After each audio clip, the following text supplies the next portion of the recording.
ए राजा, मुझे कब अपनी बुलेट पे बिठाओगे? अरे सुनो ना भैया, अरे ए, ये क्या था? तेरे भैया को मैं अपना सैया बनाना चाहती हूँ। वाह, तोहरा खातिर तो हमार जान हाजिर बा। अरे हमरा के अपन सैया बना ला। तू हाँ तो कह दा, तोहरा के पूरा शहर घुमा दे। अगली बार ऐसन जगह मारब कोनो के सैया का भैया बने लायक न रहबे। चल हट।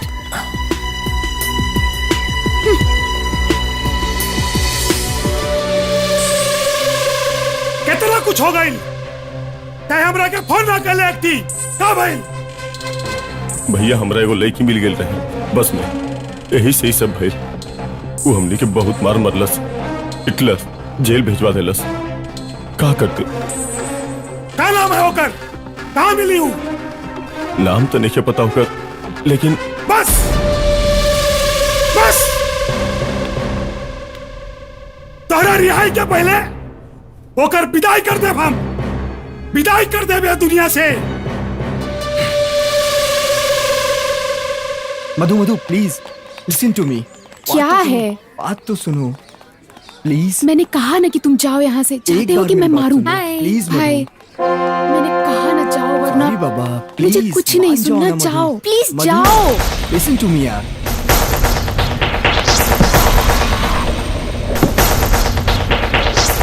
प्लीज मेरी बात समझने की कोशिश करो, छोड़ो मुझे। अरे भैया, तोर हिम्मत कैसे भाई? भैया भैया हमारे बहन के हाथ लगावे के? हाँ? भैया भैया भैया भैया, जैसन रहुआ सोचतानी वैसन कोनो बात नहीं खे। तो फिर का बात है? भैया अरे बोल ना। भैया, हमनी के एक दूसरे से बहुत प्यार करेनी। ये हमरा से वादा कैले रहले कि पापा से बात करी हन, लेकिन ना।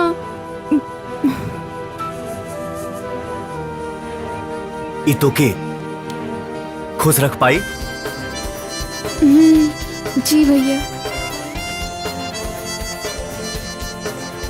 भैया अरे भाई, हमरा के कोनो प्रॉब्लम नहीं के। हम ई फोटो मधु के भेज देता नहीं। हाँ हाँ ठीक बा, ठीक। मधु, ए मधु। जी बाबूजी। बेटा तू अपन व्हाट्सएप चेक करा। व्हाट्सएप? हाँ हाँ। का है पापा? ई के कर फोटो है? अच्छा बा। हाँ अच्छा बा। तब बेटा हमें रिश्ता पक्का समझी। रिश्ता? वसुंधरा, ए वसुंधरा, अरे तनी जल्दी आवा। ये देखा, ये लड़का से हम मधु बियाह तय कर देले बानी। अरे देखा तो सही अपने होखे वाला दामाद के फोटो देखा। लड़का तो बहुत सुंदर बाजी। मधु, एकरा से तू खुश बाड़ू ना? मधु बिल्कुल खुश नहीं खे एसपी साहब। एगो अजनबी के फोटो दिखा के लड़की के रजामंदी जानल ठीक ना है। मधु की असली खुशी तब मिली जब वो अपने पसंद के लड़का से शादी करी। ए, तू कहल का चाहत बड़ा? मधु प्रेम से प्यार करे ले। मधु। जी जी पापा, पापा हम कोनो प्रेम के ना जाने ली। सुन लेला, मधु आपके बहुत माने ले, बड़ी कदर करे ले, और पगड़ी कबो गिरे ना दी। ऐसे बढ़ के खुशी एगो बाप खातिर और का हो सकेला। रउआ जहां भी चाहब ओकर शादी कराई। वो अपने चाहत के गला घोट के डोली में बैठता जाई, मगर जीवन में कभी खुश ना रही। हम कुछ सुनल नहीं की चाहत।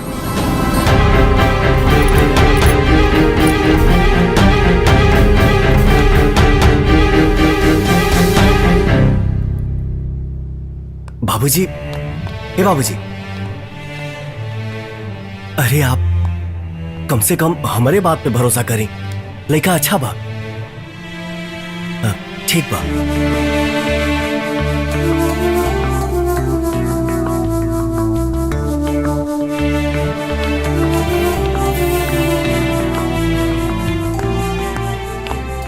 बाबूजी, लड़का पढ़ा लिखल भी बा, शादी कर देवे के चाहिए। उसके बारे में मुझे कोई बात नहीं करनी। वो शरीफ है, बुरा है, मुझे नहीं मालूम। आज के बाद उसके बारे में बात मत करना।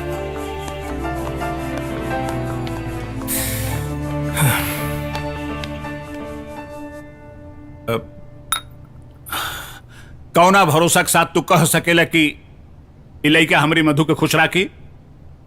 भरोसा तो इहो नहीं खे कि छोड़ल सांस वापस आई कि ना, और फैसला भी तो गलत हो सकेला।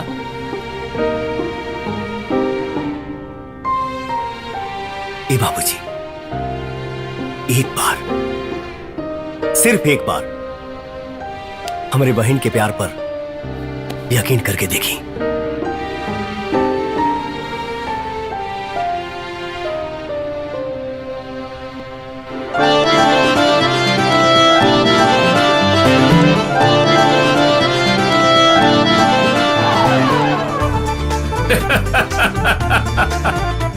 तो ठीक बा, हम ई दोनों के ब्याह करे खातिर तैयार बानी। हाँ।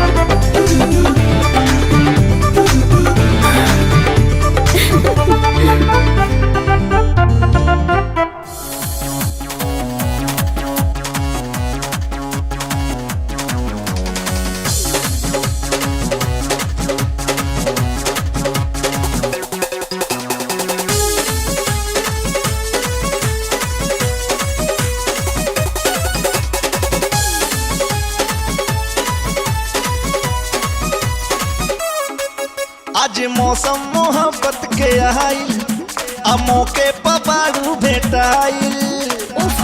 ना मंगा ना, एकदम ना। मौसम मोहब्बत के आइल, आ मौके पर बारू भेटाइल। लहे लहे लहे ना जवानी के लहर, आ होके ना मिजाज टन टन। छुए दए रानी सौसे बदन, अब चुम्मा से खाली जुड़ाई नहीं मन। छुए दए रानी सौसे बदन, अब चुम्मा से खाली जुड़ाई नहीं मन।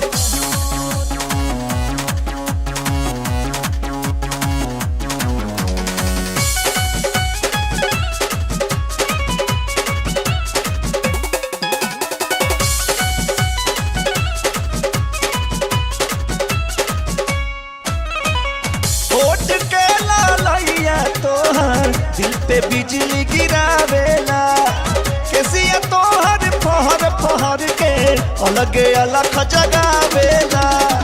अलगे अलग जगावेला। हम बुझातानी बात के हवा बड़का दीवाना, ढाला हमके बहिया में गावल जाए प्यार के गाना। भीख भर खाइब चिखादा जवानी, लूटब लहर दाना दान। छुए दए रानी सौसे बदन, अब चुम्मा से खाली जुड़ाई नहीं मन। छुए दए रानी सौसे बदन, अब चुम्मा से खाली जुड़ाई नहीं मन। जुड़ाई नहीं मन। हाय, एक तो शादी होके जाता, रातों दिन जानी काटी है। मेरा क्या होगा काजल? बेबी, तुम टेंशन क्यों लेती हो? मैं हूँ ना तुम्हारी लव गुरु। अरे अपने हुस्न का जादू चला और प्यार की पटरी पे लव की गाड़ी धकाधक भगा। और कैसे? बेबी, अगर मर्द के फसावे के बाना त या तो ओके डरावे के चाहिए, या तो उसे डरे के चाहिए। हमरा भैया के ता आज तक डरावे वाला कोनो पैदा नहीं खे भाई। तू एक काम कर, क्या आवा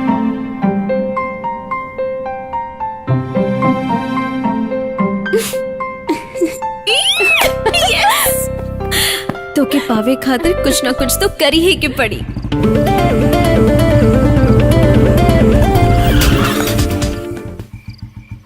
ये रास्ता काहे रोकाइल बा? बाबू, तोहरा से कुछ जरूरी बात करे के बा। का? बहुत दिन से मन में एगो बात चलता। बोला। बाबू, तू हमरा बहुत अच्छा लागेला। आई लव यू बाबू। दिमाग ठीक नहीं खे? नहीं खे, हम अपना जवानी में जंग न लागे दे। अभी ताला के चाबी हमरी तिजोरी में रही।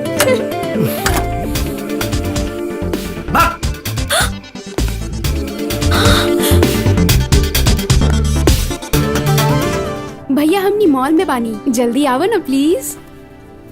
ए, ये कैसा है? अच्छा है ये वाला। अच्छा वो? है।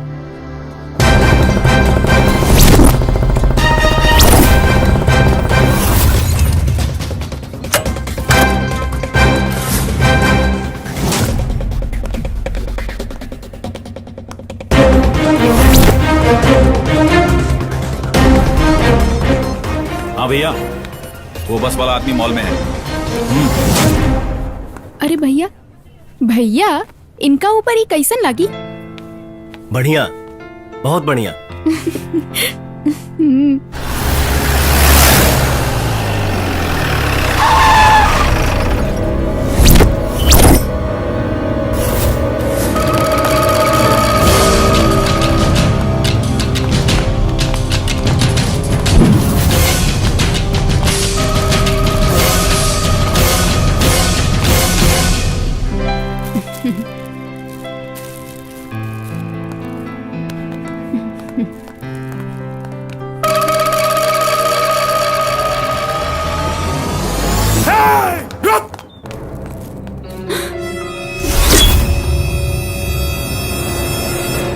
आज तोरा वजह से हमार भाई जेल में बा। आज हम तोहरा के मौत के नहीं सुलाई। और सुन, ये उम्र में हमार भाई अय्याशगिरी न करी तो का साधुगिरी करी। भैया, बाबू बाबू और आज तोहरा के हम बताई कि अय्याशगिरी का होला। बाबू बाबू अरे सारे मौगानियन का शर्माता रे? भैया ये तो ऐसे शर्मात बा जैसे कोनो दुल्हन कोबर में बैठल बा। बाबू भैया बाबू भैया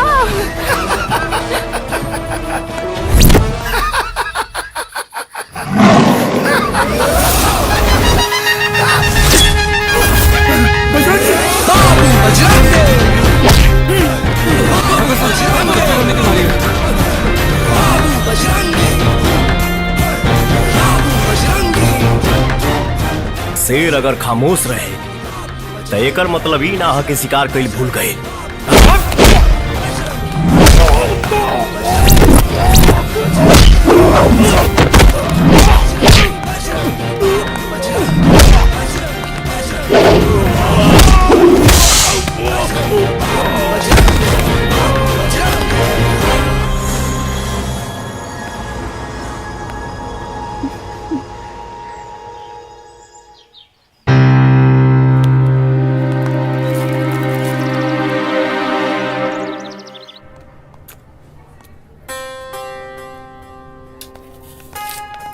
आइए, ये रहे।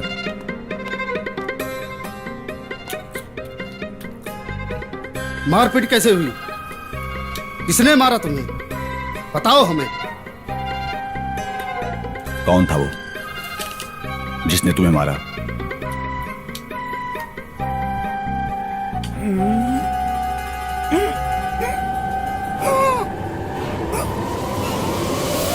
रजनीकांत। क्या बक रहे हो? रजनीकांत ने मारा तुम्हें?